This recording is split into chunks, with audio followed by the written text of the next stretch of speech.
But does God honor boyfriend and girlfriends, or does God honor husband and wife? Now we're going to show y'all. Yeah, Hebrews chapter 13.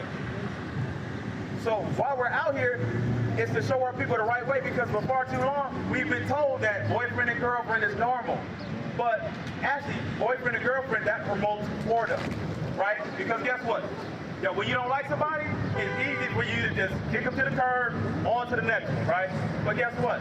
It's a little bit harder if you're married to them, right? You can't just up and walk away. Right, and then how many single family households do we have out here?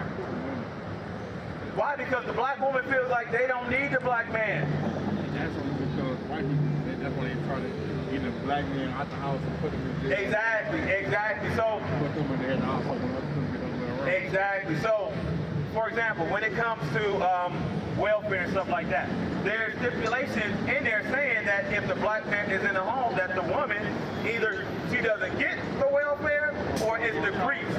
Right. Or child support. All of that is a punishment from God. Yeah, and we gonna show y'all. Yeah, what you got? Okay, read that. Hebrews chapter 13 and verse 4. Marriage is honorable in all. So God honors marriage, not boyfriend and girlfriend. So if you're dealing with a sister, either leave her alone or marry her.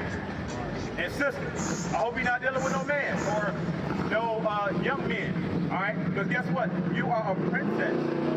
You should be treated like a princess.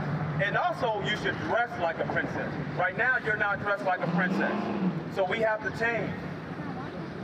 Huh? I gotta wash my clothes. They just go to the store, so I just Right, but what should you wear? Yeah, what should a princess... Right, huh? Shouldn't wear what? Did you know that? You didn't know that. But that's why we out here. Yeah, we out here to show our people that you are a princess. You are a king. You are a god on this earth, bro. Y'all, all y'all are. But guess what? We've been reduced to such a low estate to where we walking around here feeling the base like we are the lowest thing on the earth. But we not. We are the sons and daughters of the living God, if y'all don't know. So that's why we out here. Yeah, what you... Yeah, what is that? Marriage is honorable in all, and the bed undefiled. So when it says that the bed is undefiled, it means that anything that y'all do as husband and wife is undefiled, as long as it doesn't go against breaking God's law. So, for example, if you marry and your wife says, I want to bring another woman into the bedroom, is that lawful? No, it's not. You have to think about it like, no, that's not lawful. That's not lawful. He says anything that you do with your wife. It doesn't say if there's anything that you do with your wife and such and such. No, if anything that you do with your wife, or it says anything that you do with your husband that does not go against the laws of God, you can do that, right? Then what you got? Okay, you know some other countries, men able to have like 5, 6 wives. Right. Like that. No, God actually disproves that. Give me Matthew 19. Verse what? Now, back in the day, like when we had our own land and we were ruling, like for example, King David, he had multiple wives, right? King Solomon, he had multiple wives, but even back then, it was not so. For example, we could not marry outside of our race. Now, you see a lot of that going on today, don't you? You see a lot of black men with white women and vice versa. But are we supposed to be doing that? No, Yeah, but we gonna get Matthew chapter 19 and verse 4. Now this goes to your question. And he answered and said unto them, have ye not read that which he made them at the beginning, made them male and female? So he's going back to Adam and Eve. He says he made them male and female, so he didn't make Adam and Steve, right? He said he made male and female. Read Adam and Eve. Read. Verse 5. And said, for this cause shall a man leave father and mother, and shall cleave to his wife. No, wives. His wife. Wife is singular, meaning one. You're only supposed to have one wife according to Christ. Now, in the kingdom, if we make it to the kingdom, that's a different story. But guess what? Right now, we can only have one wife. One wife. Now, there are Israelite groups out there teaching that you can't have multiple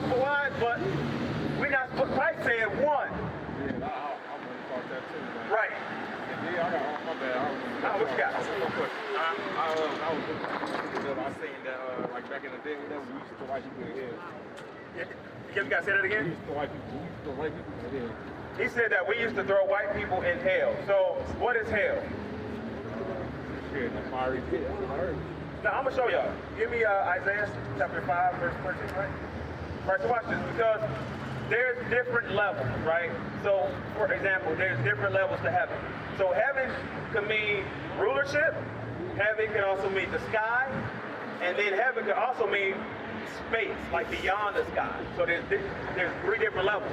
So hell, yeah, we're about to read what hell is. Read that. Isaiah chapter 5 and verse 13. Therefore, my people are gone into captivity. So he says, my people have gone into captivity or slavery. Now, this is prophetic because guess what? We went into slavery, didn't we? But read on. Because they have no knowledge. So it says, because we have no knowledge. What knowledge don't we have? Yeah, get that, hold that for me. Get Malachi 2. So it says, my people have gone into captivity because my people have no knowledge. What knowledge don't we have?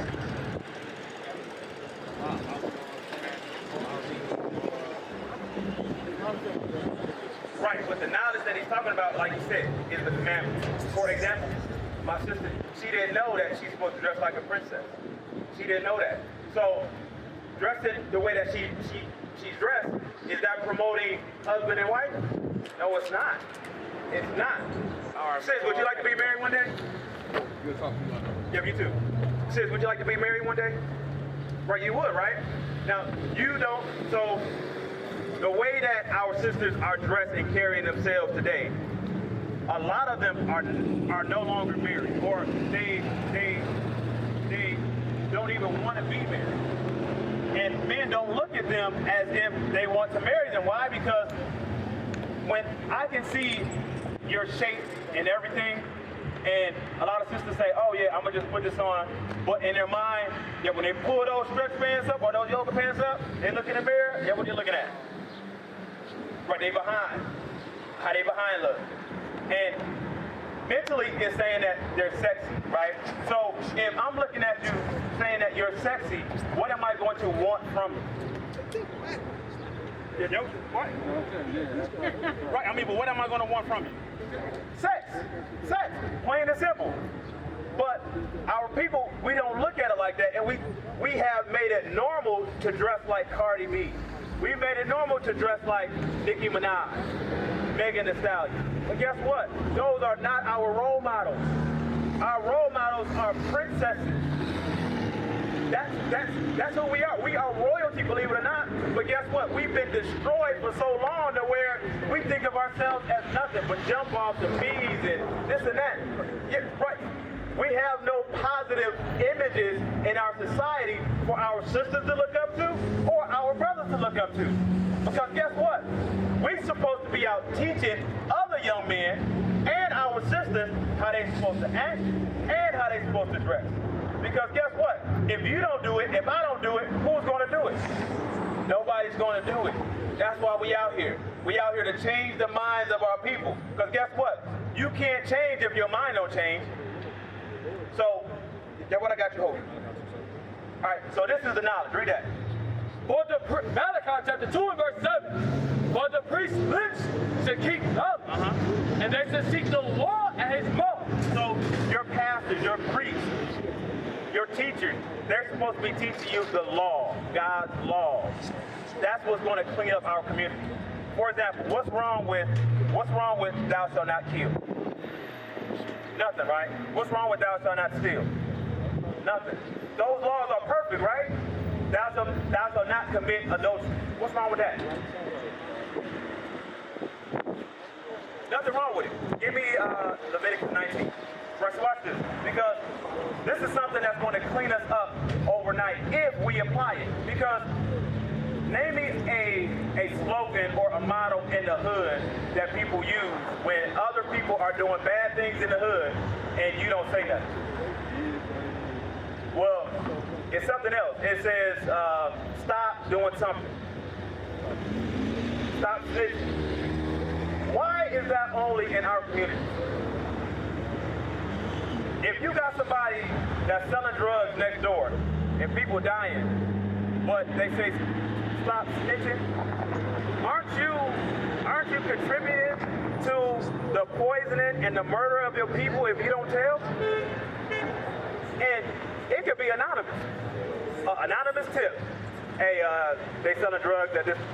They don't have to know that it's you. But guess what? If we don't change that, our communities are going to continue to be the way that it is.